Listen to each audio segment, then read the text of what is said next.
Michigan. Hello, hello, hello, hello. I tell you what,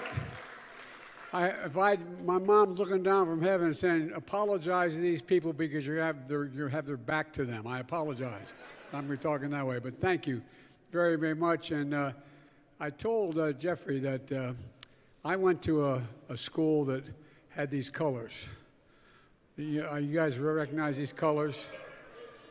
Well, my college football coach played at Michigan. And when he made to the Hall of Fame as a coach. And but the thing was that here's what he did, I have to admit his front end. I told this to Kildee on the way up.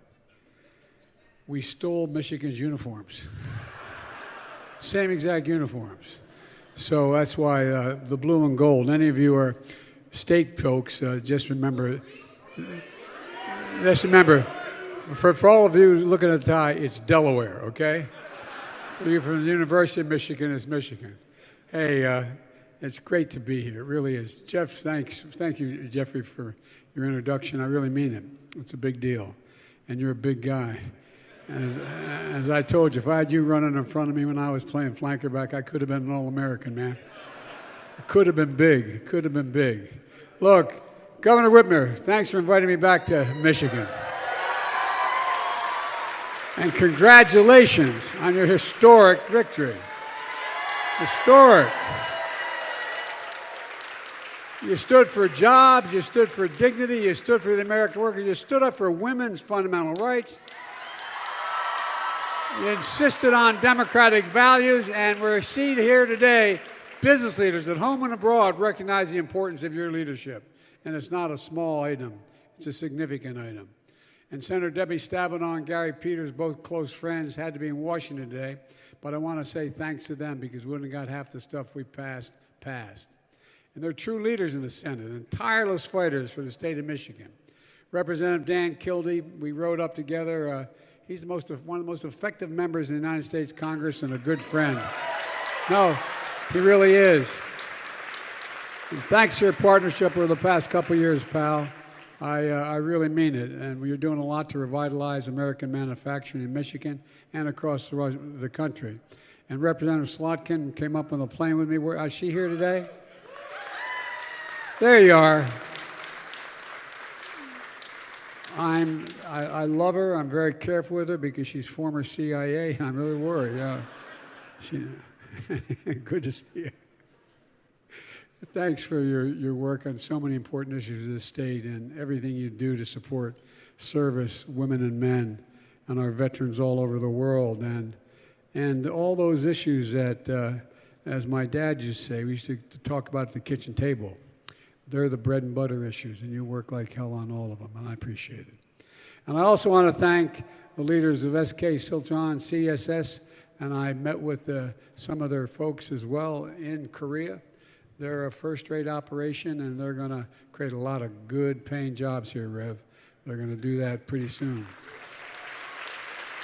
I recently got back from a trip literally around the world. You know that around the world in 80 days? Well, I did it in 6. I started off in Egypt and ended up in Guam and coming on home. And we ended with a meeting in Indonesia with the G20, the 20 largest economies in the world. And it was clear in those meetings, and I mean this sincerely, that the rest of the world views the United States as better positioned than any other nation, any other major nation in the world, to lead the world economy in the 21st century. And that's not a joke. Here we have a strong sense of what all the leaders in the world look to us about. They see resilience in the American economy. And we're seeing that here at home as well with investments like we're going to talk about today. Together, with the help of your elected leaders here today, we had an extraordinary 2 years of progress. We passed the American Rescue Plan. Now, everybody knows it, but we did so much, no one knows the effects of it yet. They're just coming into play. What that little plan did with the billions of dollars we spent is it kept tens of thousands of cops, firefighters, teachers, first responders on the job in 50 states because they lost income because of the significant reduction in employment in those states. And they provided them the money to be able to keep everyone employed. We fully vaccinated. When I came to office, there were 2 million people vaccinated. We vaccinated 220 million people, saving thousands of lives. And we're rebuilding our infrastructure. And Governor, we're fixing the damn road. When I came and campaigned for the first time she ran for governor, she ran on a platform, fix the damn roads. Was stuck in my mind. I kept my promise. We're going to fix your damn roads in a big way to the tune of billions of dollars, bridges and airports as well. And we're low on prescription drug costs. Anybody, a senior citizen on Medicare, the fact is that it won't take effect till January 1st, but from that point on, you pay $35 for your insulin, not $400 a month for your insulin. And we're strengthening American manufacturing. We've created more jobs in the first 2 years of any presidency, 735,000 manufacturing jobs. Manufacturing jobs. And we're still counting. And Michigan will once again become the manufacturing hub of the nation. And that's not a joke. Because when I got to the United States Senate as a 29-year-old kid, I had to wait a couple days to be sworn in. But when I got there, this was one of the epicenters of manufacturing. And we're addressing the climate crisis as well. The climate plan we just passed is going to reduce emissions by 1 billion metric tons by 2030. And because of our policies, gas prices are coming down. And what's most exciting about it, people are starting to feel a sense of optimism and the impact of these legislative achievements in their own lives. It's going to accelerate in the months ahead, and so many things are going to find out what we've already done that we haven't been able to actually implement yet. We're in the process of doing it. And it's part of a broader story about the economy we were building that works for everybody. You know, one that grows from the bottom up and the middle out, not from the top down. When it grows from the bottom up and the middle out, the wealthy do very well. They don't get hurt at all. But working poor folks get a shot, a ladder up, and middle-class folks get a shot, as my dad would say, just have a little breathing room, And that positions America to win the economic competition of the 21st century. My dad used to have an expression, and I mean it sincerely. Matter of fact, it was quoted to me today by one of the congressmen. He used to say, Joey, a job is about a lot more than a paycheck. It's about your dignity. It's about your place in your community. Literally, not a joke, think about it. It's about being able to look your child in the eye and say, honey, it's going to be okay. That's what a job should be about. And thousands of Michiganders are going to be able to look their child in the eye and say, honey, it's going to be okay. It's going to be okay.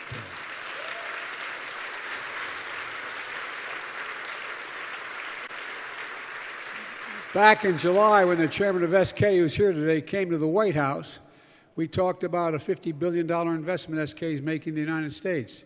At the time, they wouldn't let me come down from the third floor because I was exposed to COVID. I didn't have it yet, but they were worried about me exposing other people. And so, as he said, it was like Alice in Wonderland. I'm up on the third floor in that balcony and waving to the chairman of SK saying, you are coming, aren't you? You are coming, aren't you?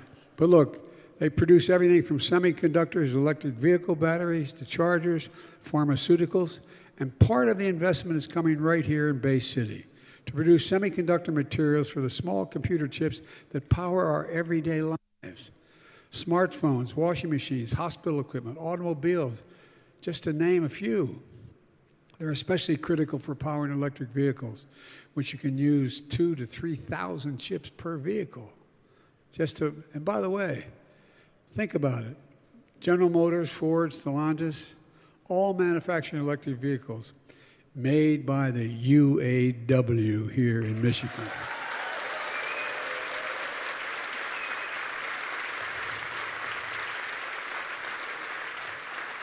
And by the way, if you can hold for a second, the person introduced me. Everybody thinks, because I've been so pro-union my whole career, Everybody, and I talked about this with SK in Korea and here. You're the best workers in the world. You're the most, I'm not being nice. You're the most qualified workers in the world. What most people don't know, this man here did not 4 years of college, 5 years learning his trade. 5 years working at it. They're the best in the world. I mean it. Most people don't know it. Most people that think I want to be a pipe fitter, you show up and they give you a wrench. Come on, man, I'm serious. We have the best workers in the world, the most qualified workers in the world. And by the way, you know, the middle class built America, and unions built the middle class. That's a fact. That's a fact. And that's coming from a boy who grew up in Scranton, Pennsylvania, and Claymont, Delaware. But I really mean it. We sort of forgot. We forgot how critically important the skill of the labor force we have in the United States of America.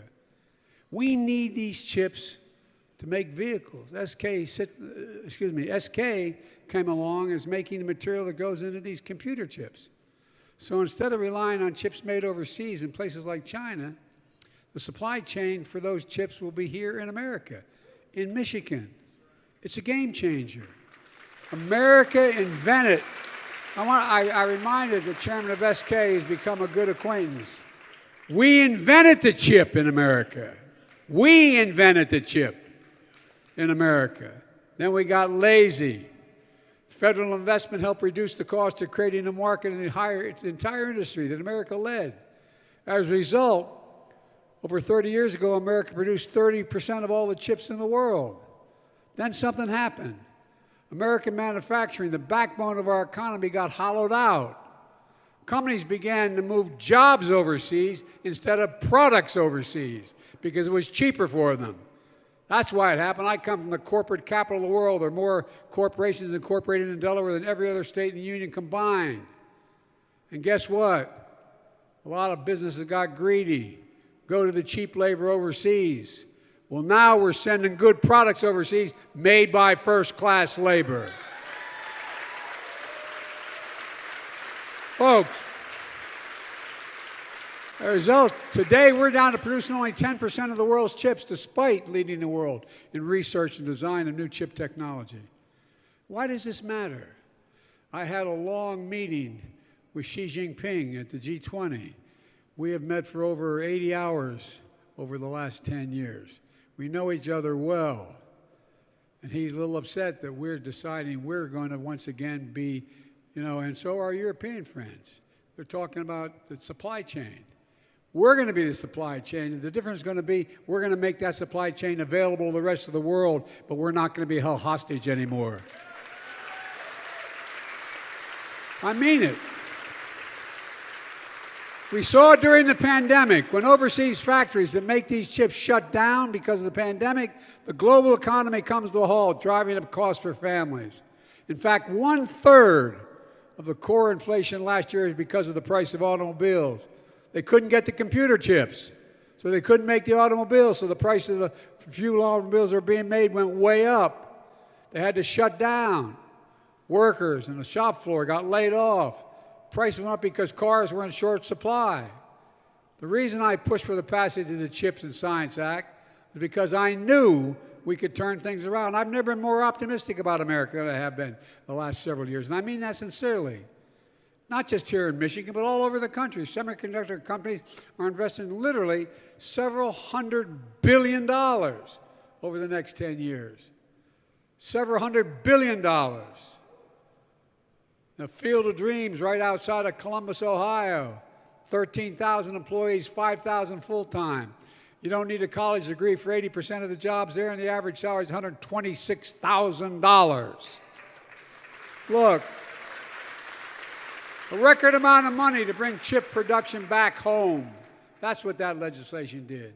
We're bringing other key parts of the supply chain back to America as well. Think about it. 10 years ago, how many of you knew what the hell a supply chain was? No, I'm serious.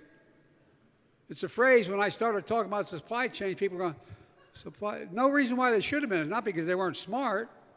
We didn't have to rely on the rest of the world. We led the world.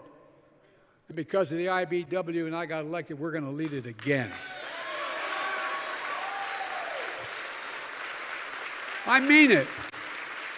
Companies in every part of this country are expanding factories, building new ones to make electric vehicle batteries and chargers, creating thousands of jobs in the process. Folks, where is it written that America will not lead the world in manufacturing again? Where's that written?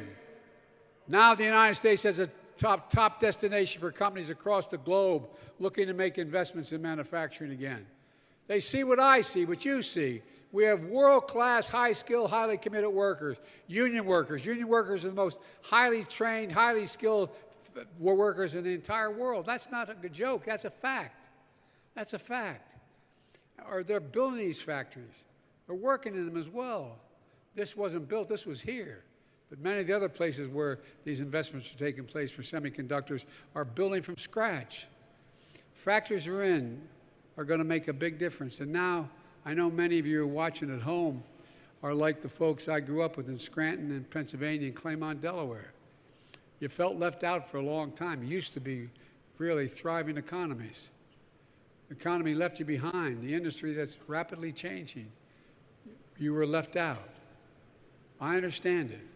My family understands it. That's why when Cole died in Scranton, we moved down to Claymont, Delaware, which is a steel town.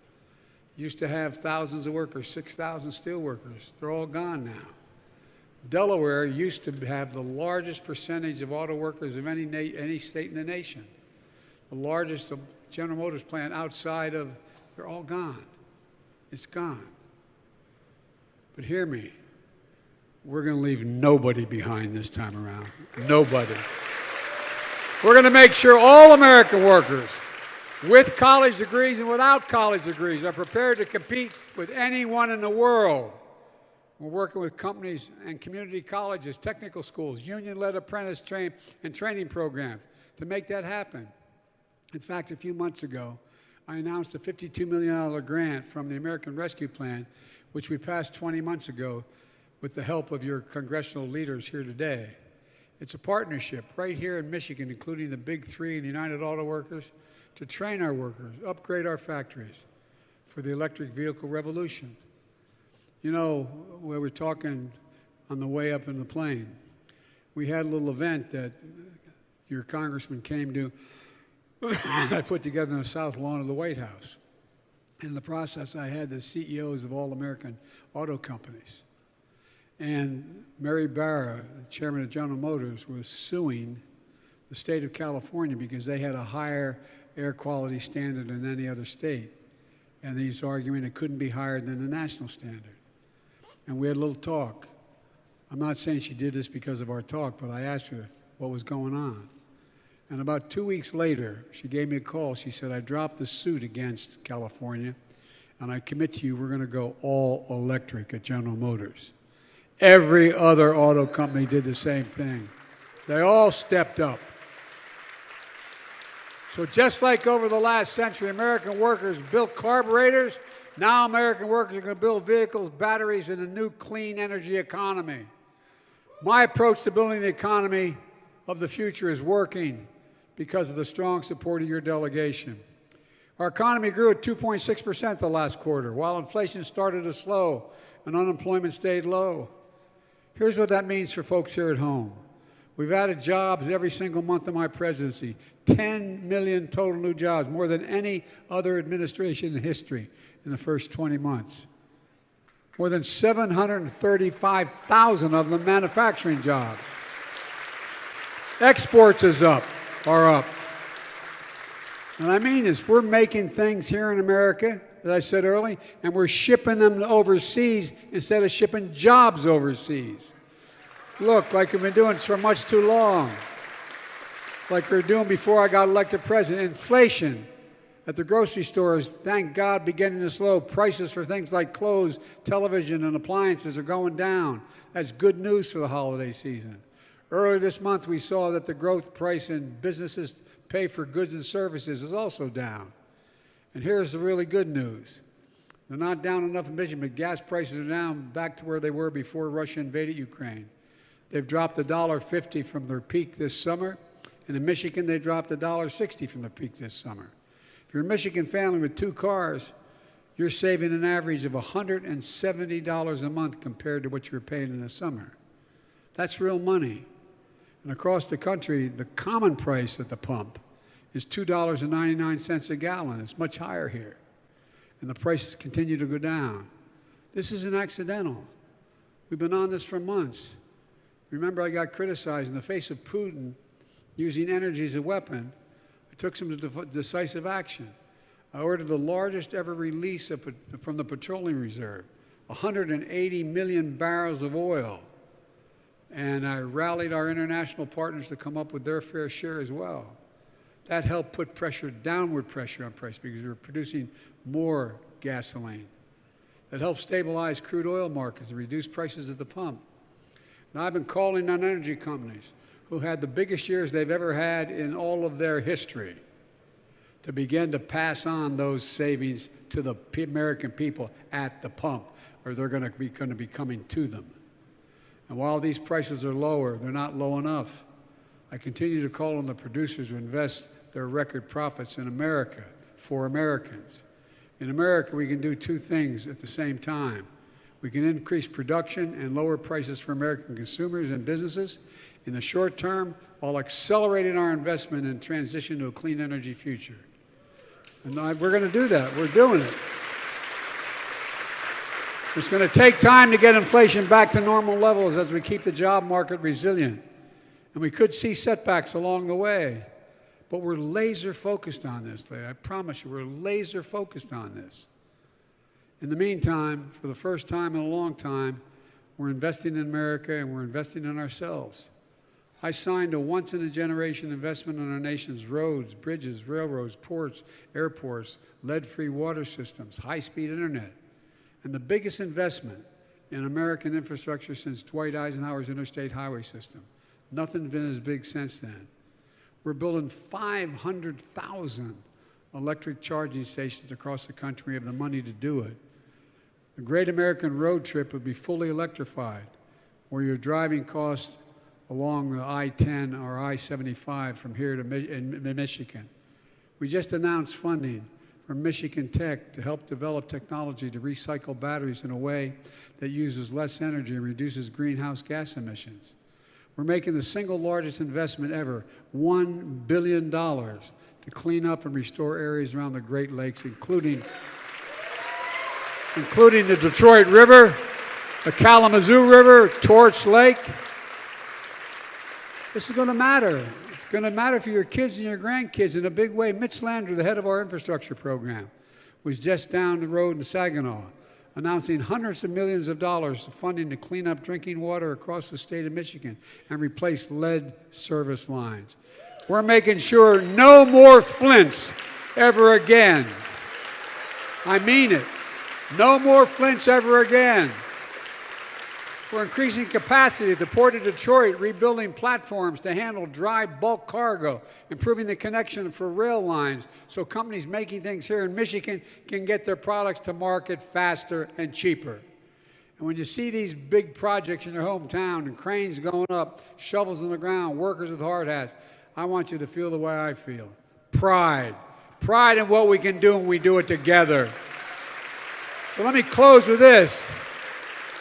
It's been a rough few hard years for hard-working Americans. For a lot of families, things are still tough. But there are bright spots where America is reasserting itself, and this is one of those bright spots. It's also happening in places in like New York, Idaho, Arizona, Ohio. I asked the CEOs of the Fortune 500 companies a question. When the United States decides to invest considerable resources in new industries that we need to build up, does that encourage or discourage them to get in the game and invest? And the universal answer was it encourages them to get involved and invest. Federal investment attracts private sector investments, creates jobs and industries. It demonstrates we're all in this together. And that's what today's about. I've said for a long time, If we invest in America, we can change this country. We used to, one of my staff, is anybody's tired of hearing me saying it. You know, we used to invest 2% of our GDP in pure research and development. The federal government invested in that. That got down to 0.7%. Well, we used to rank number 2. Now we rank number 8 in the world. What the hell is what's going on? No, I'm serious. Think about it. We can change this country's future. That's what we're doing. And the whole world is looking now to invest here in America again. Again.